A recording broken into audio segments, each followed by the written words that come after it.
Okay, so picture this. You're putting in the work, right? Buying the courses, Yeah. trying the productivity hacks. It's 2025, and maybe you're looking around thinking, I should be further along. Yeah, like all that hustle isn't quite adding up to what you expected. The results, the focus, maybe even just feeling calm. Exactly.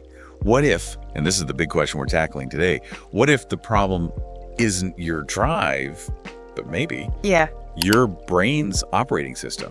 Like it's running software built for a totally different time. Uh-huh. And that old wiring just, spins its wheels when it hits the sheer speed and noise of today. Burning energy, but not really getting you where you want to go. Welcome to the Deep Dive. We're digging into some really powerful ideas today, inspired by Robin Sharma's The 5am Club, but we're framing it specifically for right now. Think of it as a 2025 transformation blueprint. Yeah, we're not just rehashing the book. We're pulling out the core strategies, the stuff you can actually use to basically rewire your brain, build those neural circuits for success in this specific environment. Because it feels different now, doesn't it? The level of distraction, the AI shifts. It demands something more than just affirmations. It really does. It's about understanding how your brain's defaults might actually be holding you back now. And then, taking conscious steps to change that. We're talking biology, behavior, the stuff that creates real deep change. So our mission here is pretty straightforward. Help you see that maybe you're not stuck, you're just running an old script. By the end of this, you should have a much clearer picture of how to build laser focus, deal with that internal resistance, like fear, and make high performance feel more automatic. And these ideas, while foundational, feel incredibly urgent right now. In 2025, the game has changed. It really has. Okay, let's jump into the first big takeaway. The Victory Hour Protocol.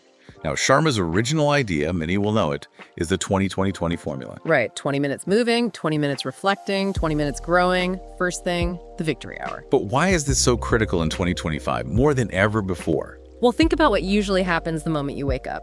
Your phone, right? Notifications, emails, news. Bam! Instant reactivity. Yeah, you're immediately pulled into other people's agendas. Exactly.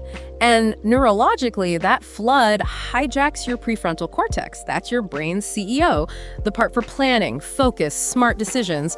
It gets kind of frazzled before your day even properly starts. So if you don't intentionally grab that first hour, you're starting behind the curve, neurologically speaking. You are. This isn't about just forcing yourself out of bed. It's about deliberate neurobiological priming. That first 20 minutes of intense exercise, it floods your brain with BDNF. BDNF. Brain-derived neurotrophic factor. Think of it like miracle grow for your brain cells. Seriously, it helps neurons grow and stay healthy. Then the reflection journaling, meditation without screens that clears out cortisol, the stress hormone, and activates strategic thinking. Okay, gets you out of fight or flight. Right. And the growth part, learning something new. In 2025, with skills changing so fast, that's just essential future-proofing. If you don't do this priming, the world primes you usually for distraction. So the identity shift isn't just, I should wake up early. It's more like, I am someone who engineers my own brain chemistry for peak performance before the world even gets going. That's a much more powerful frame, and the structure is specific. Walk us through it. Okay, 5:00 to 5:20 a.m., move. And Sharma emphasizes sweat. This isn't a gentle stretch. It's jumping jacks, burpees, sprints, skipping, get the heart rate up, get that BDNF flowing. Hey, gotta be intense. Then, 5:20 to 5:40 a.m., reflect. This is key. 0 devices. Journaling about priorities, gratitude, visualizing the day, meditation, quiet contemplation before the noise comes in. Protecting that mental space. Absolutely. And finally, 5:40 to 6:40 a.m., grow. Read a real book, something challenging or inspiring in your field. An audiobook, a documentary. Not scrolling news feeds or social media, active learning. I can just picture a solo founder doing this. By 6 a.m., while others are still hitting snooze or doom scrolling, they've already optimized their body and brain, clarified their strategy, and learned something valuable. They've manufactured a win. They've set their trajectory for the day, internally. Which leads perfectly into the next piece needed for 2025, the focus fortress. Yes. The tight bubble of total focus, or TBTF as Sharma calls it. Basically creating an environment inside and out for deep work. And look, in 2025, focus. It's not just nice to have, it's becoming maybe the most valuable skill. Your attention is the currency. AI can handle routine stuff, sure, but the real value, creative solutions, deep strategic thinking, genuine innovation, That needs sustained, unbroken concentration. Which feels almost impossible sometimes, right? The constant pings, the open offices, maybe the expectation of being always on. They say it takes, 20 minutes to get back on track after an interruption? It's brutal. That constant context switching, jumping between tasks, it doesn't just kill productivity, it's exhausting. It leads straight to burnout for so many people. So your ability to actually build and defend this focus fortress that's directly tied to your output, your impact, probably even your income. Increasingly so. Which means the identity shift needs to be from, oh, I get distracted easily, to something like, I am the architect of my attention, my focus. That's my most sacred asset. Okay, powerful idea. But practically, how do you build this fortress in a world that's constantly trying to tear it down? You have to be deliberate, even ruthless sometimes.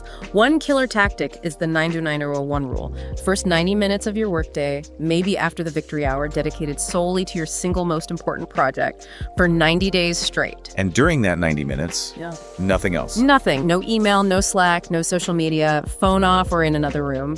Just deep work on the number one thing. Wow, that takes discipline. It does. Then there's tech fasting. Intentionally schedule blocks with 0 devices. That 909 or 001 block is one. Maybe the hour right after your victory hour. And definitely the last hour before bed. Let your brain actually wind down. That last hour is huge, I bet. Critical for sleep quality, which fuels everything else.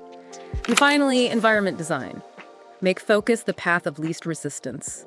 Noise-canceling headphones if you need them, clear desk, clear space, using website blockers or apps during focus blocks. Engineer your surroundings to support, not sabotage, your attention. You see this with high performers, don't you? Like Alex Hormozy talks about that obsessive single-minded focus. It's not accidental. Not at all. It's a cultivated skill. He's building and living in his focus fortress. He's concentrating his energy, not scattering it. In 2025, that laser-like focus, it's a massive advantage. Okay, so we prime the brain with the victory hour, protect the mind with the focus fortress. But how do you ensure all this effort actually stacks up, that it compounds over time? That brings us to takeaway 3, capitalization, IQ, and day stacking. Yeah, these two are really interlinked. Capitalization IQ is basically the idea that success isn't just about having potential, it's about your ability to actually use it, to convert potential into results. And day stack. Day stacking is beautifully simple but profound. It's the power of tiny, consistent daily improvements. Stacking those small wins day after day leads to exponential growth over time. Why is this so critical now in 2025? Because things are changing so damn fast, right? Those big 5-year strategic plans, they can feel almost quaint when a new AI model or market shift can happen overnight. Relying on occasional big pushes or hero moments is just not sustainable. Right, you burn out. Exactly. The sustainable path to winning now is building an identity rooted in consistent daily progress, making small gains your default mode. And there's a brain reason this works too, isn't there? It's not just like a nice motivational idea. Oh, definitely not. Every time you achieve one of those small planned wins, even a tiny one, your brain releases a little bit of dopamine. The reward chemical. Precisely. It feels good. And that good feeling reinforces the behavior. So you're literally rewiring yourself to want to take that productive action again. It creates this positive feedback loop for achievement. Okay, so the identity shift is something like, I am a master of daily execution. My progress is built on relentless consistency. How do we make that real day to day? Start with something actionable like the Daily 5.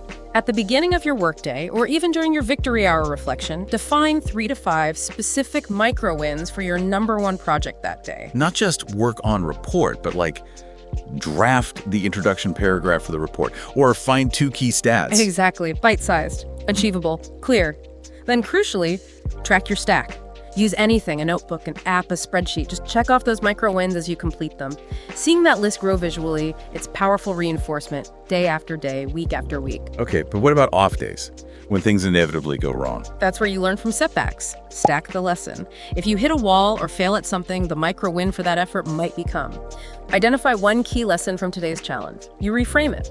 Failure isn't stopping. It's contributing a different kind of stackable unit learning. You keep the stacking momentum going. You know, this really explains how massive creators build their platforms. It's rarely one viral hit out of nowhere. It's usually years of consistent output. Thousands of videos, posts, articles, stacked up. That's day stacking in action. Absolutely. They capitalized on their potential through relentless daily execution. Which brings us neatly to the final piece, the engine that makes all of this actually stick long-term, the 66-day rewiring gauntlet. Right, Sharma's habit installation protocol. This idea that it takes, about 66 days on average for a new habit to become automatic, to reach the automaticity point. Exactly. And understanding this is so important because this is where most self-help efforts fall apart, usually around week 2 or 3. Yeah, why that? Because people start strong, right? They do the victory hour, the daily 5, it feels good, it's novel, but then inevitably it gets hard. The old comfortable ways start calling you back. This initial phase, that's the destruction phase. Your existing neural pathways are literally fighting against the new ones you're trying to carve out. It's like your brain's actively resisting the change. It is, and most people interpret that difficulty, that discomfort, as proof that they're failing or the habit isn't right for them. But Sharma argues, and the neuroscience supports this, that discomfort is actually evidence the change is working. You're disrupting the old pattern. That's a huge reframe. Discomfort means it's working. Especially in 2025, where we constantly need to learn new things, adapt to AI, new platforms, whatever comes next. Understanding this messy, difficult process of habit formation is the difference between just trying something for a week and actually achieving deep, lasting transformation. So the identity action plan here is basically, I commit to the full 66-day cycle. I understand the early discomfort is just my brain rewiring, and that's good. What are the stages we need to brace for? Okay, roughly speaking, stage 1, destruction. This is maybe the first 20, 25 days. It's gonna feel hard. Expect internal resistance, doubt, the pull of old habits will be strong. Your main job here is persistence. Grit. Tell someone what you're doing. Accountability helps massively. You are literally tearing down old structure. This is where most people bail, right? Yeah, almost certainly. But if you push through, you hit stage 2, installation. Maybe days 25 to 45 or 50. It gets noticeably easier. The new pathway is forming, getting stronger. It still takes conscious effort. You have to choose it, but it's less of a constant battle. Consistency is key here. Keep showing up. Okay, so you're still actively doing it, but the pain level drops. Right, you're laying the foundation. Then finally, stage 3, integration. This is from around day 50, 55, past that 66-day average mark. This is where it starts to feel automatic. Effortless. It just feels like you. It's integrated into your identity. That's the automaticity point. You see this everywhere when you look for it. People who quit smoking, started exercising consistently, learned an instrument. They all went through that messy middle period. They didn't just decide one day. They endured the gauntlet until the new behavior became who they are. Exactly. It's a process of biological and psychological rewiring. So let's kind of pull this all together.